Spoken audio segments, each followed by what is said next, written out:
भगवान शिव के अस्त्र शस्त्र वस्त्र और आभूषण भी सभी देवों से अलग है। जहाँ एक और त्रिशूलधारी शिव वस्त्र के रूप में बाघ की छाल पहनते हैं, वहीं सर पर चंद्रमा और गले में नाग धारण करते हैं। लेकिन क्या आप जानते हैं कि शिव जी गले में वो नाग कैसे आया और उनका नाम क्या है? दरअसल शिव जी के गले में हर समय लिपटे रहने वाले नाग और कोई नहीं, नागराज वासुकी है। जी हाँ, आपने सही सुना, वो नागों के राजा वासुकी ही है जो शिव जी के गले में लिपटे रहते हैं। महाभारत के अनुसार दक्ष प्रजापति की 2 पुत्रियां थी, वनिता और कद्रु। प्रजापति ने अपने दोनों पुत्रियों का विवाह ऋषि कश्यप से किया। विवाह के कुछ दिन पश्चात ऋषि कश्यप ने अपने दोनों पत्नियों की सेवा से प्रसन्न होकर एक दिन वरदान मांगने को कहा, जिसके बाद कद्रु ने ऋषि कश्यप से अपने लिए 1000 पुत्रों का वरदान मांगा, जबकि वनिता ने अपने लिए सिर्फ 2 पुत्रों का वरदान मांगा, पर शर्त ये रखी कि मेरे दोनों पुत्र कद्रु के 1000 पुत्रों से शक्तिशाली हो। ऋषि कश्यप ने तथास्तु कहकर उन्हें इच्छा पूर्ति का वरदान दे दिया। कुछ समय के बाद ऋषि कश्यप के वरदान के अनुसार कद्रु ने 1000 पुत्रों को जन्म दिया, जिसमें सबसे पहले और सबसे बड़े पुत्र के रूप में शेषनाग पैदा हुए और नाग वासुकी कद्रु और कश्यप के दूसरे पुत्र थे।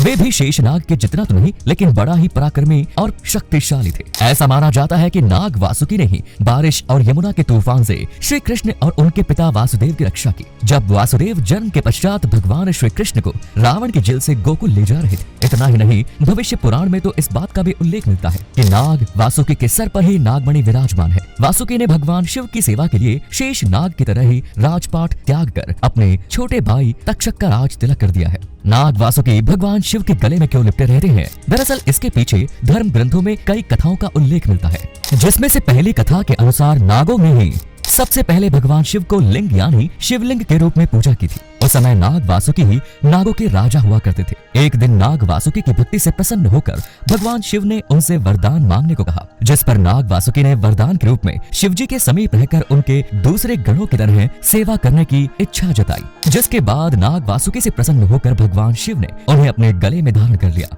वहीं दूसरी कथा समुद्र मंथन समय की है। समुद्र मंथन के लिए रस्सी के रूप में नाग वासुकी को ही मेरु पर्वत के चारों ओर लपेटा गया। मंथन के पश्चात नाग वासुकी का पूरा शरीर लहूलुहान हो गया था। फिर भी जब भगवान शिव को विष पीना पड़ा, तब नाग वासुकी सहित अन्य नागों ने शिव जी की सहायता की और विष को ग्रहण किया। जिसके बाद नागों और नाग वासुकी की निस्वार्थ भक्ति देखकर भगवान शिव ने नाग वासुकी को अपने गले में लपेट लिया। जबकि तीसरी कथा भगवान शिव और माता पार्वती के विवाह से जुड़ी हुई है। कथा के जब भगवान शिव और देवी पार्वती का विवाह होना था, तब सभी देवगणों ने भगवान शिव से कहा कि हे प्रभु, आप श्रृंगार कर लें। जबकि भगवान शिव का श्रृंगार से दूर दूर तक कोई नाता नहीं था। देवगणों के आग्रह पर भगवान शिव ने अपने श्रृंगार की जिम्मेदारी नागों को सौंप दी। जिसके बाद श्रृंगार करते समय नाग वासुकी स्वयं भगवान शिव के गले में आभूषण की तरह लिपट गए। वासुकी नाग का अपने प्रति समर्पण देखकर शिव बेहद खुश हुए और उन्होंने अपने विवाह के बाद भी वासुकी नाग को अपने गले में लिपटे रहने दिया। तो दर्शकों, ये 3 कथाएं वासुकी नाग के शिव के गले में लिपटे रहने को लेकर सबसे प्रचलित है।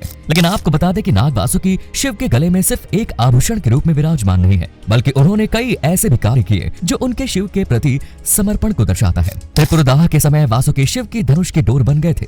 शिव जी नाग वासुकी को अपनी सवारी नंदी की तरह प्रेम करते हैं और यही वजह है कि शिव जी और शिवलिंग को नाग वासुकी के बिना अधूरा माना जाता है।